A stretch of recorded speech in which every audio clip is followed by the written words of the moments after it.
morning, good morning. It's a very beautiful day here on the New South Wales North Coast, and I'm excited for another bite-sized conversations with Jenni Walke. So I'm just going to do my housekeeping in the back end, get Jenni up to be a panelist, and then we're in. Good morning, Jenni. And good morning. How are you today? Great. And good morning, everybody who's joining us. Thanks for being here. It's great to see you.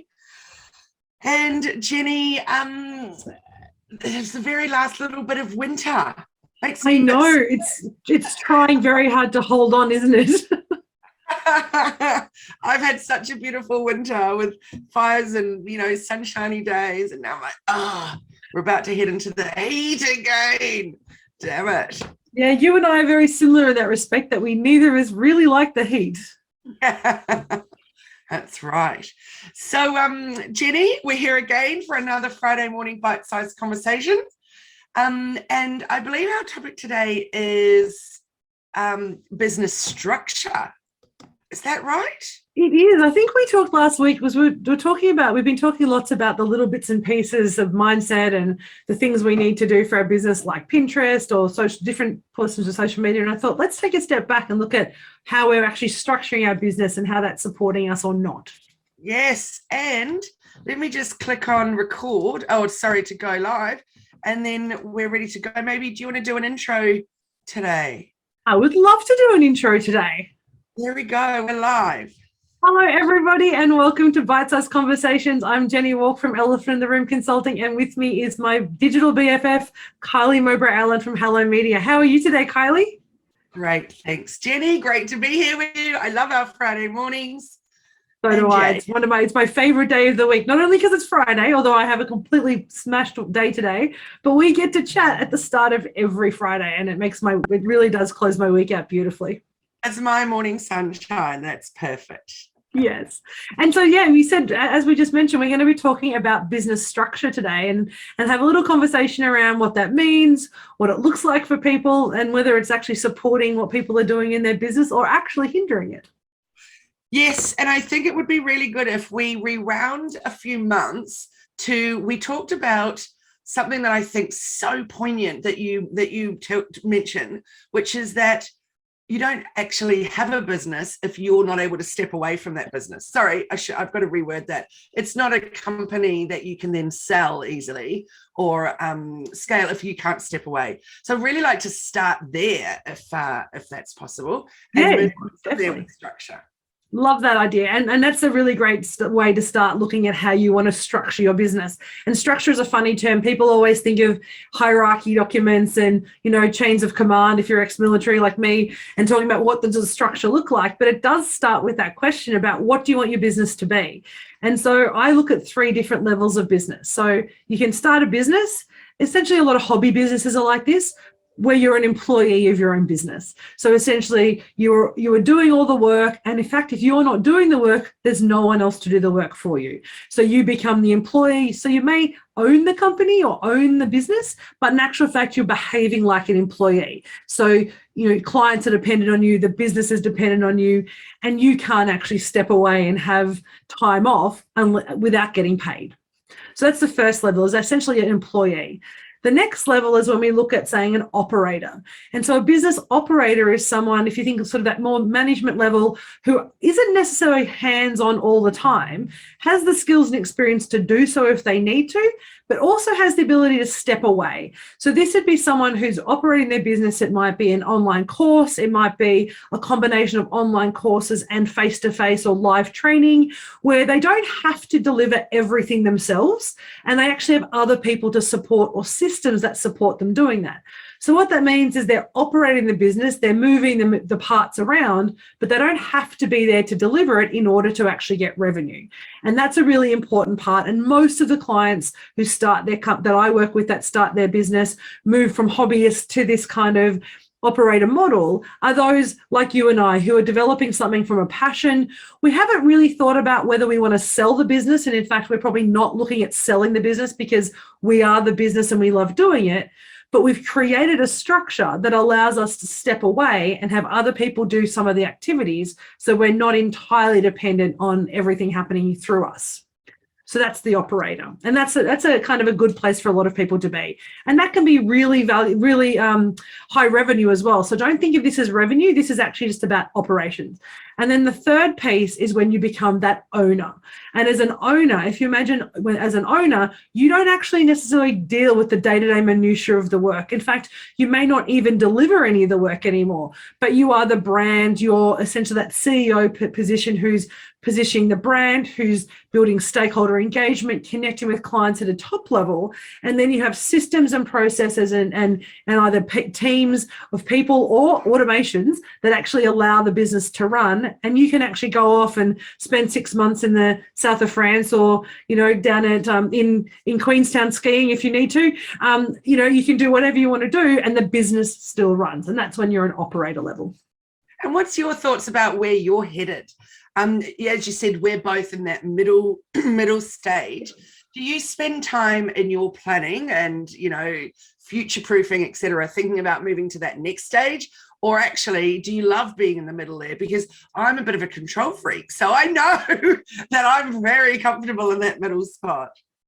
It's a really great question. And I think it's an important question that we should always ask ourselves, regardless of what the outcome's going to be. And I actually sway between the two.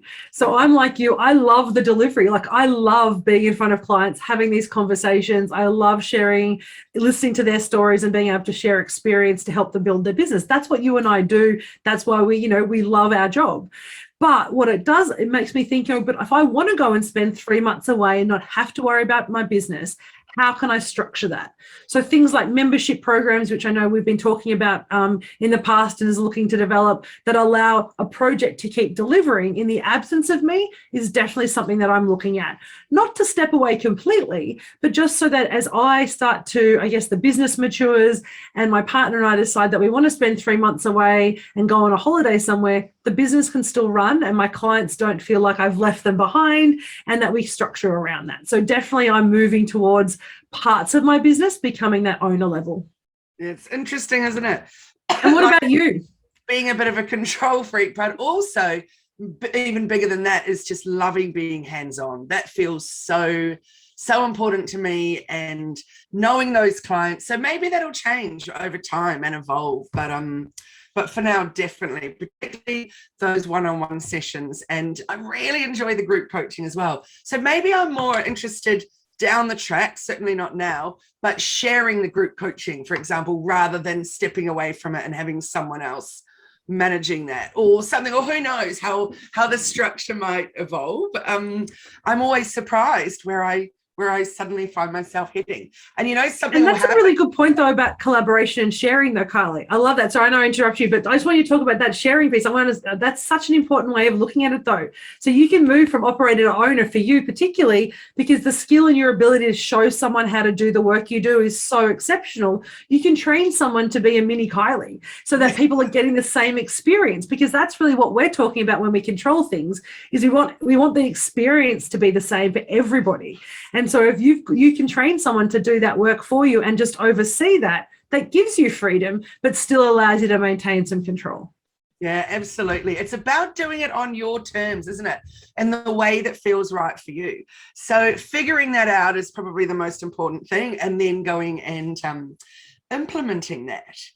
And that's such an important point. You and I talk about this, and I think we've talked about this before in one of our previous discussions around doing things on your own terms. And it is the biggest mistake that I see most business owners make, is that they take a cookie cutter model from somebody else that's worked for them, and then they try to apply it to their business, and they get stuck with all these, aches and pains and difficulties because it doesn't quite fit to them. And they're constantly trying to re-engineer something to fit them that wasn't designed to fit them in the first place.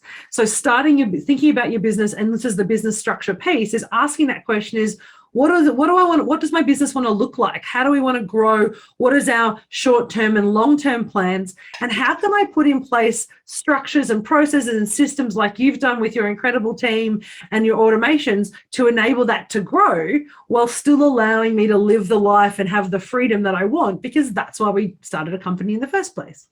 Hey, that's exactly right. To live the life that we want. It's a really, really important one. So I'd really like to touch on the subject of business name. Excuse me, because that's such a big one for people when it comes to your structure and all of that as well, because so often, right from the very beginning, you decide to start your business. It's often like a hobby style thing, and you choose a name that suits at that time. And a lot of people choose their own name. Yeah. You know, their entire first and surname. Excuse me. And that becomes quite problematic over time. Some people think it's a great thing because they become known, you know, as the influencer or whatever, but it makes it impossible then to sell that business going forward. What are your thoughts around that, Jenni? It's such an important point. And it's funny when we look at some of the really big brands in the world and how they've actually done that. So if we look at, I used to work for a company called SHL Consulting. So SHL, as it's known now, is actually Saville and Holdsworthy Limited. And Saville and Holdsworthy were the two psychologists that actually started the company. And so over time, though, as they stepped out of the business, they actually went, well, how do we actually continue this brand? So they made it SHL. So the company, so there's a legacy there, but there's a whole new brand that's being created to allow the evolving of the brand.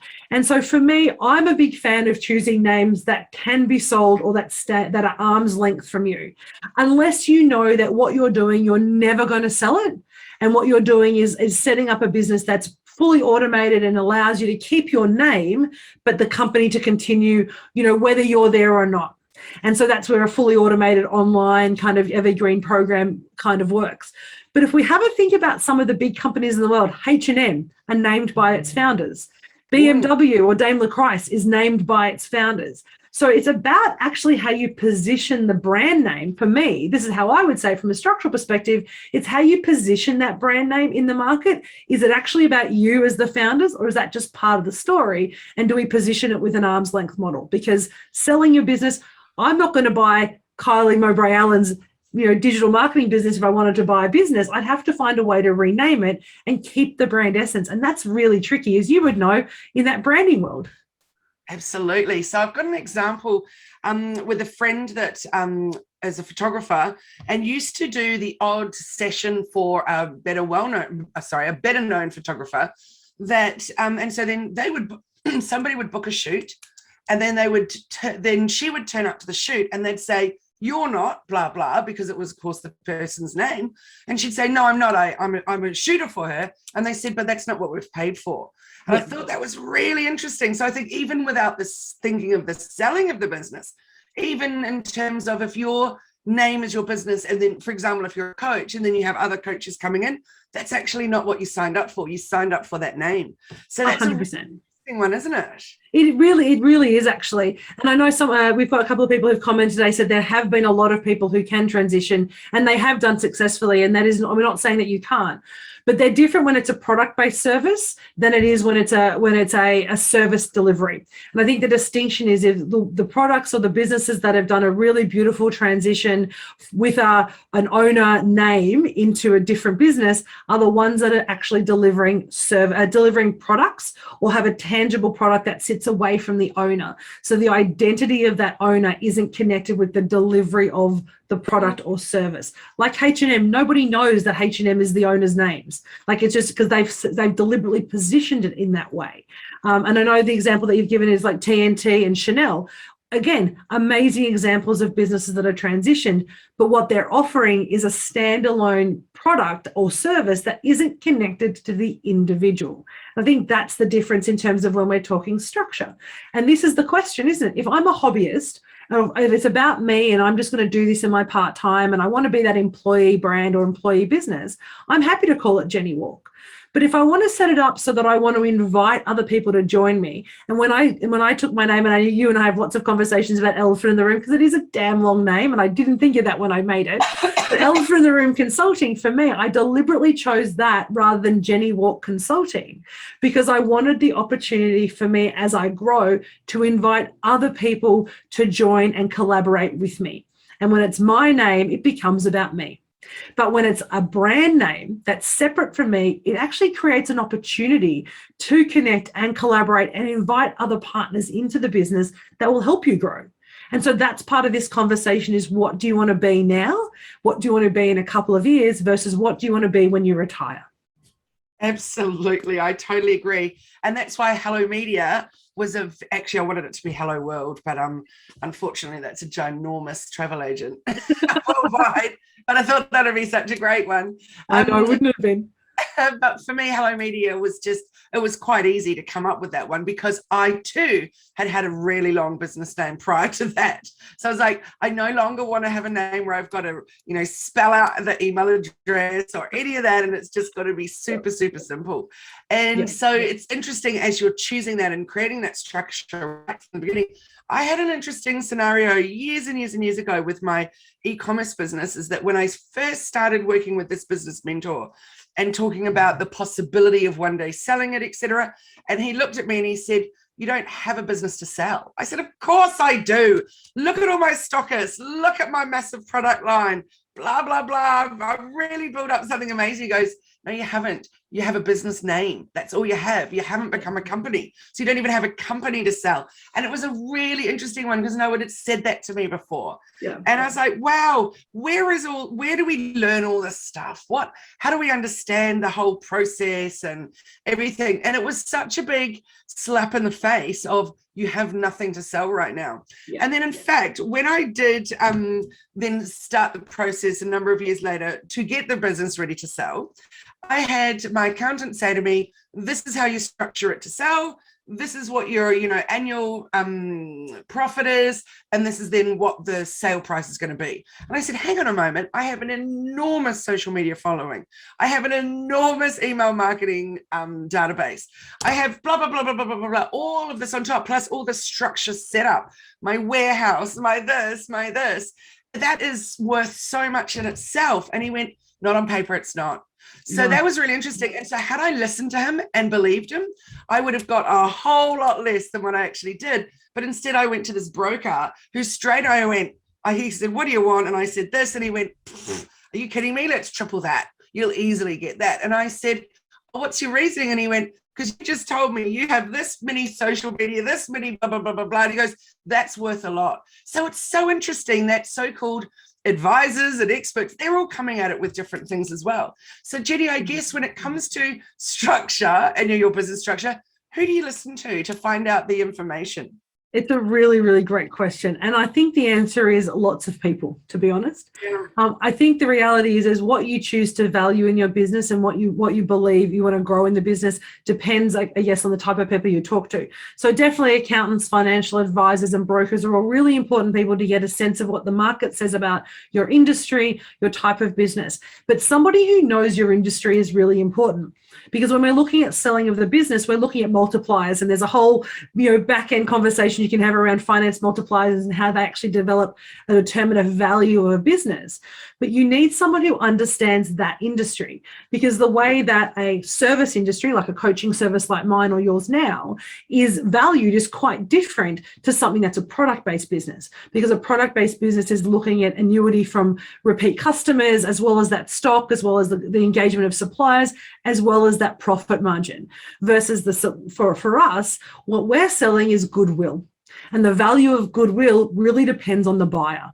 So in a lot of cases, it depends on what industry you're in, and making sure you're talking to people who've got experience in buying and selling businesses or valuing businesses within the industry that you're playing, because it will change quite substantially. Look at the price of houses. Talk to one valuer, they'll say it's 700,000. Talk to someone else, they go, "Oh no, we can get you 950." So it really depends on the value they create within that space.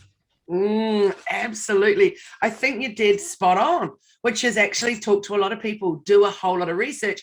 But then I was imagining you would say, come and talk to me. Because Jenni, I think people talking to you about their structure, you get so much clarity. You're so knowledgeable on all of that. It blows my mind.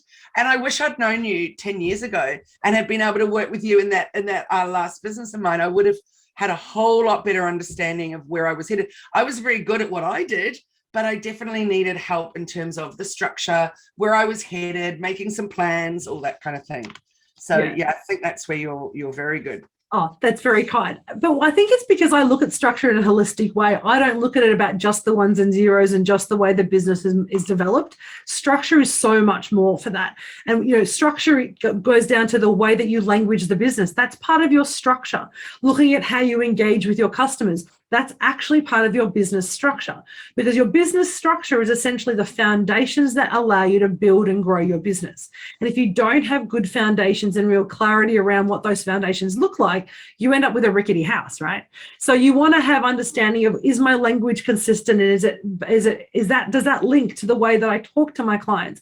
Does that link to the way that I actually engage them and the processes that we take them through? Is that linked even to the way that I'm structured from a legal perspective? And you and I had this conversation with a number of my clients earlier in the year about people wanting to be a sole trader versus a company or a partnership or a trust or whatever the legal definition you want. They all have an implication on how you're able to grow and how you're able to sell it, but also the finance and risk aspect of your business. Now, I'm not an accountant or a lawyer, but there are so many advantages to things like setting yourself up as a company from a risk profile perspective, from managing an asset and tax return perspective, but also how you position yourself to the market. If I'm a company and I'm structured as a company, it tells the world that we're here to stay. A sole trader often has a fluidity around it, because it's not necessarily, there's a whole lot of other aspects around it. And I know businesses who've been sole traders for 20 years and doing incredibly well.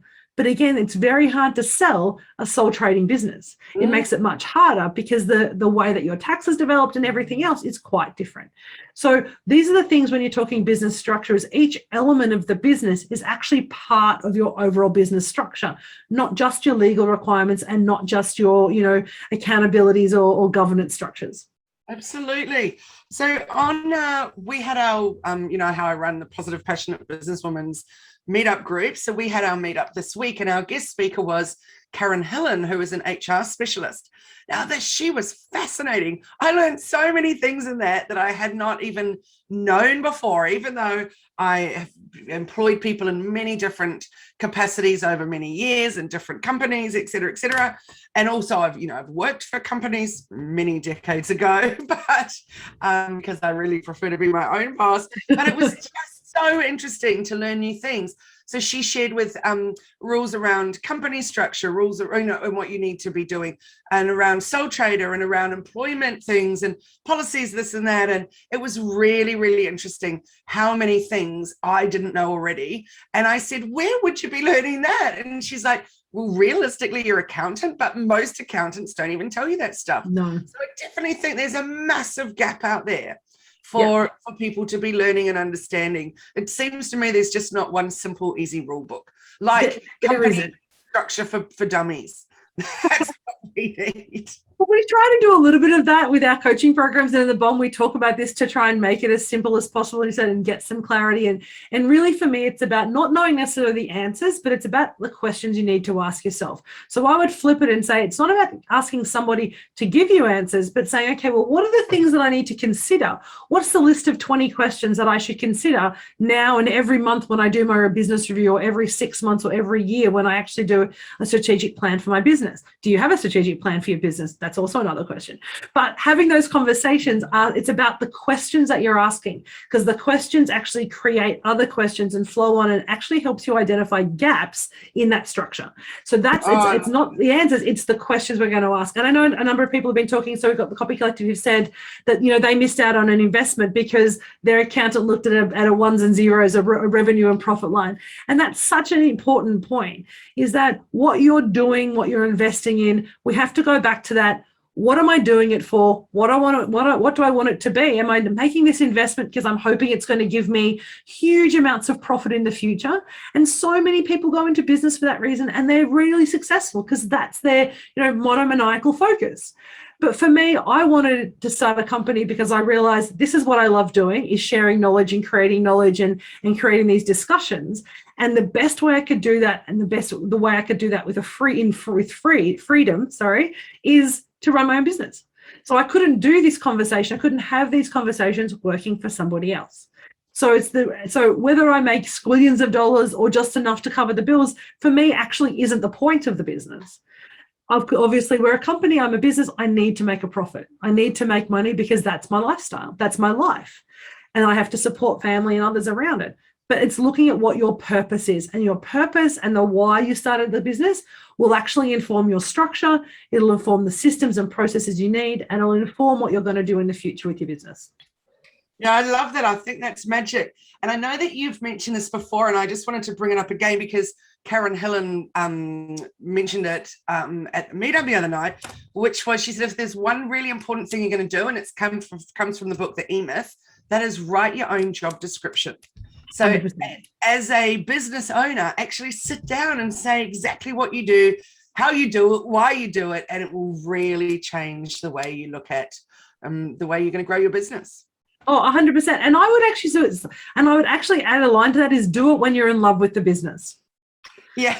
So it's so often people start to think about what they're doing in business because they've had job creep, right? It's our company. So we start off doing everything.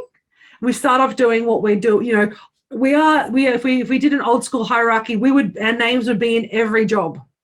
But then the question is as you go over, and we do this in the exercises that when we run our coaching programs, you say, do a hierarchy, write down your business structure in an old school kind of CEO, finance, HR, marketing, write your name against all of them.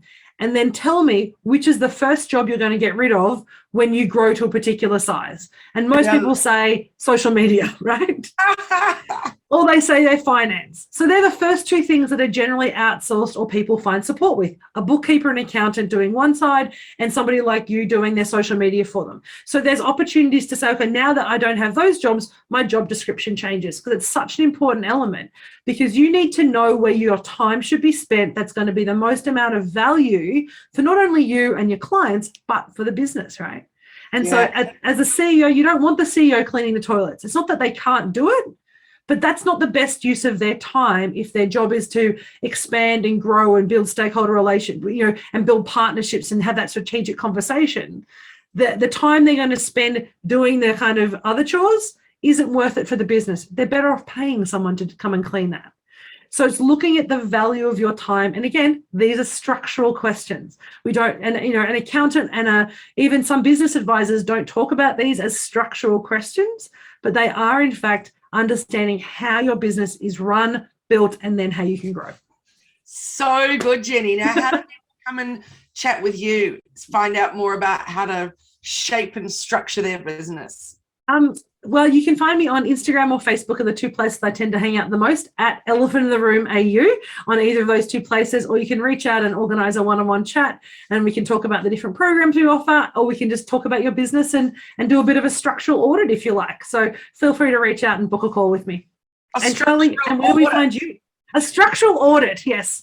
I love that. I think that's brilliant. Well, you can find me, join my Facebook group. That's probably the best spot to hang out with me. That's at hellomedia. Team on Facebook, and also hellomedia.team on Instagram, and also the website. So, Jenni, I hope you have a fabulous weekend. I will. I look forward to seeing you next Friday. What's our topic for next week going to be? That's a very good question, Kylie.